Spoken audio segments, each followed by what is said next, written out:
Bana, Simba walikuwa na jambo lao leo ambalo ni kutambulisha ama kuzindua mashirikiano yao pamoja na kampuni ya Lake Energies ambayo inamiliki vituo mbalimbali vya mafuta na usambazaji wa masuala ya mafuta.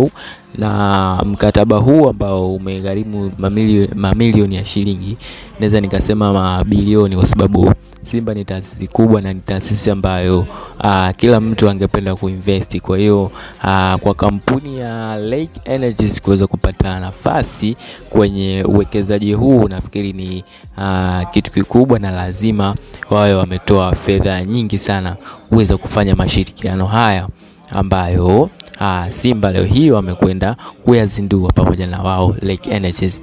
Na mchakato mzima wameeleza kwamba utakaponunua mafuta kwenye vituo vya Lake Energies, ama nasema ni Lake Oil, vituo vya mafuta vya Lake Oil. Kwa hiyo kuna sehemu ambayo utaskani na utaskani ili uweze kulipia kwa njia ya mtandao, na wao wanapata fedha kwa njia ya mtandao.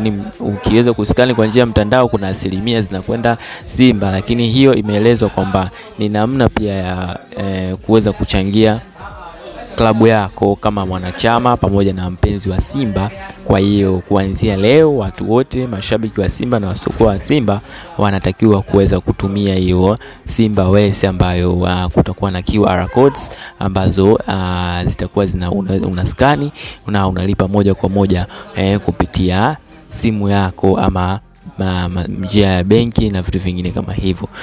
Nafikiri ni kitu kikubwa sana ambacho kimetokea, na wadau mbalimbali wamepongeza hili, kwa sababu wakati wengine wanaendelea na masuala ya drama na vitu vingine, lakini wao wameamua kujiwekeza zaidi katika kutafuta fursa mbalimbali za kuweza kuingizia klabu mapato.